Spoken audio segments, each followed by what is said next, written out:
안녕하십니까. 인문학연구소 인현입니다.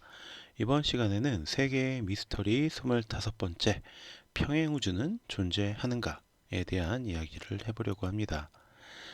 25번째 이야기, 타임 패러독스를 극복하는 이론 평행우주. 1. 시간여행의 한계 혹은 부작용. 세계의 미스터리 24번째 시간여행이 일어났다고 주장하는 사람들과 연관되는 글이니까 아직 확인을 안 하신 분들은 앞에 것을 확인 부탁드리고요. 우리가 시간여행에 대한 이론을 제기할 때 늘 부딪히는 몇 가지 문제가 존재합니다. 우선 시공간의 이동이라는 점에서 시간여행자가 해당 시기에 특정한 장소로 워프가 된다는 것은 신체를 구성하고 있는 요소들이 분해되었다가 재결합되는 것으로 설명이 되는데, 이때 해당 시기에 특정한 장소에 무엇이 존재하는지 우리가 알 수 없다라는 것이죠. 워프를 통해서 신체가 재구성되어야 할 장소에 다른 사람이나 동물 혹은 바위, 나무, 하다못해 벌레라도 한 마리 존재하고 있다면 이 시간 여행자의 신체는 어떻게 재구성이 될 수 있을까요?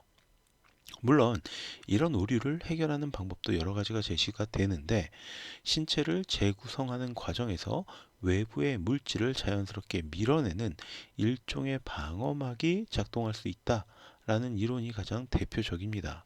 즉, 시간 여행자가 워프를 통해서 이동한 장소에 무엇이 있든지 간에 해당 물체 혹은 시간 여행자의 신체를 살짝 밀어내면서 안전하게 재구성하게 된다라는 것이죠. 그러나 도무지 해결되지 않는 문제가 또 있는데, 바로 과거로 돌아간 나 자신이 오류가 되는 겁니다. 특정 시기에 과거로 돌아간다면 그때부터 역사의 흐름이 뒤바뀔 수도 있다는 의미이죠. 의도했든 의도하지 않았든 유령처럼 형태가 없는 상태가 아니라면 해당 시기 해당 장소에 등장하는 순간부터 주변 사람들의 눈에 띄게 될 테고, 이것은 그 사람들에게 어떤 방향으로든지 간에 영향을 끼칠 수밖에 없죠. 아주 작고 사소한 변화라고 해도 이 변화가 역사의 흐름에서 어떤 방향으로 흐르게 될지 알 수가 없다라는 겁니다. 자, 그럼 그렇게 역사가 내가 알고 있던 것과 전혀 다른 방향으로 바뀌게 된다면 그 역사에서 시간 여행자인 나는 과연 아무런 영향을 받지 않을 수 있을까? 이게 문제가 된다라는 거죠. 이게 바로 타임 패러독스라고 하는 건데, 이런 타임 패러독스를 극단적으로 설명하는 것이 바로 조부모 혹은 부모 살해 패러독스입니다. 시간 여행자인 나가 과거로 돌아가서 만약 실수로라도 할아버지나 할머니 혹은 아버지나 어머니를 죽음에 이르게 만들었다면 그 순간 나는 존재하지 않는 인물이 되겠죠. 그런데 나가 존재하지 않는다면 조부모님이나 부모도 죽지 않습니다. 조부모나 부모가 죽지 않는다면 나는 다시 존재를 해서 시간 여행을 하게 되고 다시 같은 실수를 반복하게 된다. 영원히 끊어지지 않을 일종의 메비우스의 띠가 생기게 되는 거죠. 그리고 이런 타임 패러독스의 해결점으로 제시되는 것들이 몇 가지 있는데, 자연 순서 보호설, 그러니까 시간 여행자가 일으킨 사건 역시 원래 존재하는 역사이고, 역사에 영향을 끼칠 만한 사건은 시간 여행자가 일으킬 수 없다라는 이론입니다. 그리고 불가변의 역사설, 시간 여행자에 의해서 히틀러가 살해된다면 다른 인물이 등장해서 히틀러가 했던 행동을 그대로 이어간다라는 이론이죠. 자, 이것들 모두 그럴싸한 이론으로 무장하고 있고, 타임 패러독스의 해결책으로 우리가 생각해 볼 만합니다. 그러나 오늘 이야기할 평행 우주설이 필자인 제 개인적인 생각으로는 가장 공감이 되는 이론입니다. 이 평행 우주란 40대 이상의 분들이라면 아마 일요일 밤의 코너 중에 하나였던 TV 인생극장이란 것을 기억하실 수 있을 겁니다. 그래, 결심했어 라는 유행어와 함께 주인공 이휘재가 선택의 기로에서 하나를 선택하게 되고 그 선택으로 인해서 바뀌게 되는 각각의 인생 이야기를 보여주는 내용이었죠. 즉 하나의 선택에 따른 변화와 그 결말을 각각 보여주는 것으로 한 사람의 인생에서도 선택의 결과에 따라 전혀 다른 두 가지 인생으로 나뉠 수 있다라는 것입니다. 이것이 바로 평행우주를 잘 드러낸 코너였다라고 생각이 듭니다. 평행우주는 그러니까 우리가 살고 있는 현재의 지구의 역사와는 달리 모든 선택의 순간에 또 하나의 역사가 동일하게 태어나 각각의 역사로 흘러간다라는 내용인 거죠. 즉 하나의 뿌리에서 시작된 나무가 수많은 가지로 분화하듯이 우리가 살고 있는 역사 외에도 수많은 다른 가지로 분화한 역사 속의 세계가 있다라는 의미가 됩니다.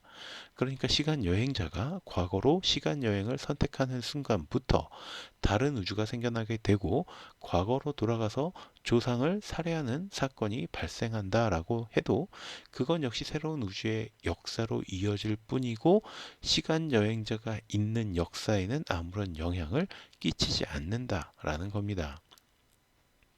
그래서 평행우주는 다른 말로 다중우주 혹은 멀티버스라고 부르기도 하는데 DC 코믹스나 마블 코믹스에서 자주 스토리로 차용되기도 합니다. 덕분에 DC를 대표하는 영웅인 슈퍼맨이나 원더우먼이 악당으로 존재하는 우주가 등장하기도 하고 여러 명의 스파이더맨이 한 영화에서 같이 등장하기도 하며 마블의 대표적인 안티 히어로인 데드풀은 과거 동시 다른 우주로 돌아가서 과거의 자기 자신을 죽이기도 하죠. 아예 마블에서는 TVA라는 시간변동 관리국이라는 조직을 만들어서 불필요하게 탄생된 시간선, 그러니까 평행 우주를 소멸시키기도 합니다. 결국 평행 우주는 시간 여행으로 발생하는 문제들에 대한 대답이 되기도 하지만 그 자체로서도 많은 목격담 혹은 증언들이 존재하기 때문에 미스터리 애호가들의 주요 소재로 떠오르기도 했습니다. 3.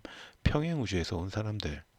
1905년 프랑스 파리의 한 시장에서 한 남자가 빵을 훔치다가 경찰에 체포되는 사건이 발생합니다. 경찰에 체포된 그는 포르투갈어와 비슷하지만 알려지지 않은 낯선 언어를 사용했고 경찰은 오랜 시간 그를 신문한 끝에 그가 리즈비아라는 나라에서 왔다라는 사실만을 알아낼 수 있었죠. 하지만 지구상에 그런 나라는 존재하지 않았습니다. 그리고 신문실에서 경찰이 잠깐 한눈을 판 사이에 순식간에 사라져 버렸습니다. 이와 비슷한 현상은 이전에도 또 이후에도 일어났는데 1851년 독일 프랑크푸르트에서도 조셉 보린이란 사람이 나타나 자신은 사크리아 대륙 락사리아 출신이라고 밝혔습니다.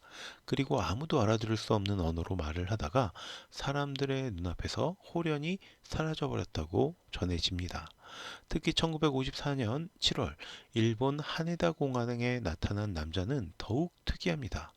유럽에서 일본으로 오는 비행기를 타고 공항에 도착한 이 남자는 자연스럽게 입국 수속을 받기 위해 여권을 내밉니다.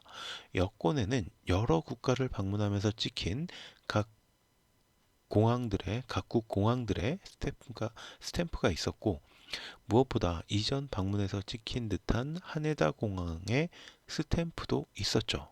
하지만 문제는 국가란에 생전 처음 듣는 나라 타우레드라는 이름이 적혀 있었다라는 겁니다.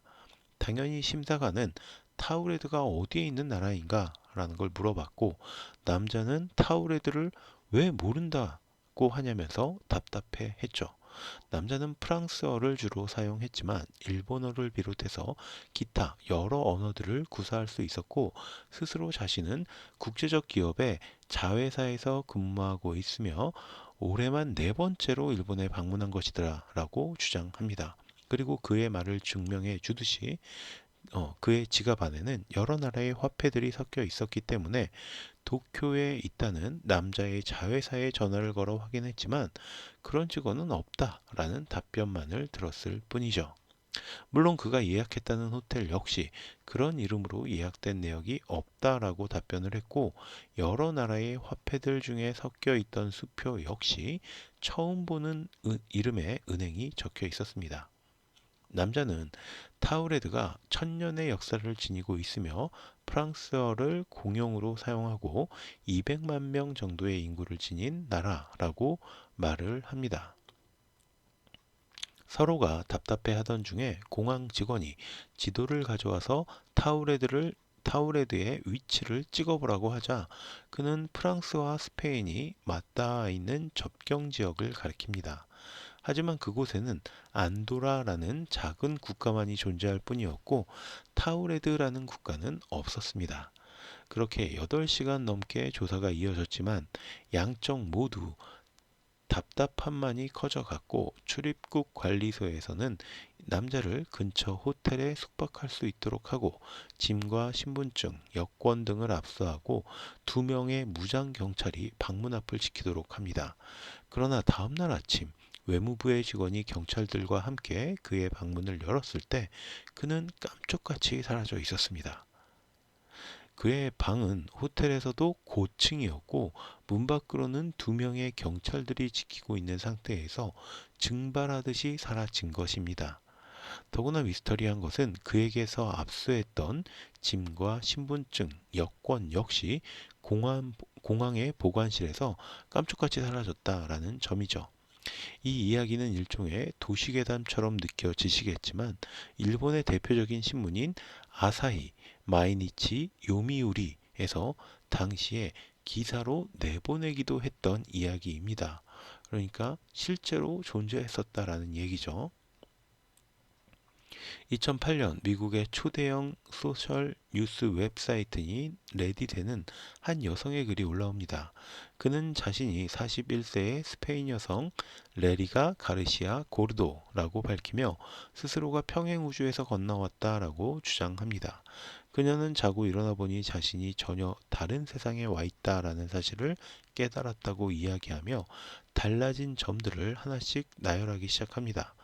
우선 그녀의 침대 시트는 그녀가 잠들었을 때 침대에 깔려 있던 시트와 완전히 다른 세트였고, 그녀의 차는 그녀가 평소에 주차하던 곳에 없었다고 합니다. 이때부터 무언가 이상함을 감지했지만 우선 직장으로 출근하기로 하고 회사로 갑니다. 가르시아가 회사에 도착하자 매우 친절한 2사람이 그녀의 이름을 부르며 그녀를 맞이해 주었는데, 가르시아는 생전 처음 보는 사람들이었다고 합니다. 게다가 자신의 사무실의 책상에는 다른 이름의 명찰이 달려 있었기 때문에 20년 동안이나 다니던 회사에서 해고된 게 아닐까라는 걱정스러운 마음이 들었던 가르시아는 노트북을 꺼내어 회사의 명부를 확인해 봅니다. 다행인지 불행인지 그녀는 다른 부서에 소속되어 있는 것으로 나왔고, 그때부터 도저히 일을 할 수가 없어서 회사를 조퇴하고 의사에게 진료를 받았지만 정신이나 몸에는 아무런 이상이 없다라는 판단을 받습니다. 그녀는 사귄 지 4달 가량 된 남자친구에게 전화를 걸었지만 전혀 모르는 사람이 전화를 받았고, 그의 집에 찾아갔을 때 그곳에는 엉뚱한 사람들이 살고 있었습니다. 정신이 혼미해진 가르시아는 가족이 살고 있는 집으로 갔는데 가족들은 다행히 집에 있었다고 합니다. 그러나 분명 얼마 전에 어깨 수술을 받았던 동생의 건강 상태를 묻자 가족들은 무슨 소리냐라고 되물었고, 여동생은 완전히 건강한 상태였습니다. 가르시아는 이후로 한동안 자신에게 일어난 일이 무엇인지 알기 위해 노력을 했고, 마침내 자신이 평행 우주에서 이동해 왔다라는 사실을 받아들이게 되었다고 합니다. 그리고 이런 자신의 이야기를 레딧에 올린 거죠. 물론 이 이야기는 오로지 그녀의 주장일 뿐이기 때문에 관심을 끌기 위해서 거짓말을 했을 수도 있어요. 하지만 멀쩡한 41살의 여성이 어느 날 자신이 살아온 모든 세월을 부정하면서 이런 글을 쓸 까닭이 없는 것도 사실입니다. 그래서 그녀의 이야기는 미스터리로 남게 되었죠. 그 밖에도 여러 가지 평행 우주의 다른 지구에서 우리가 살고 있는 지구로 넘어왔다가 돌아간 사람들에 대한 이야기는 많이 전해지고 있습니다. 그리고 여전히 평행 우주가 존재하는지 아니면 우리의 상상력이 만들어낸 일종의 음모론인지 우리는 확인할 수가 없어요. 그러나 앞서 다루었던 시간 여행이 가능하다면 평행 우주에 대한 진실 역시 확인이 가능해질 것이라고 생각이 듭니다. 하지만 시간 여행 역시 미스터리의 영역일 뿐이고, 그래서 결국 평행 우주라는 건 역시 미스터리로 남을 수밖에 없겠죠. 자, 그럼 오늘 제 이야기는 여기서 마치도록 하고요. 저는 다음 시간에 또 다른 컨텐츠로 찾아뵙도록 하겠습니다. 오늘 제가 들려드린 이야기가 여러분의 흥미와 호기심을 조금이라도 만족시켜 드렸다면 구독과 좋아요도 부탁드리겠습니다. 감사합니다.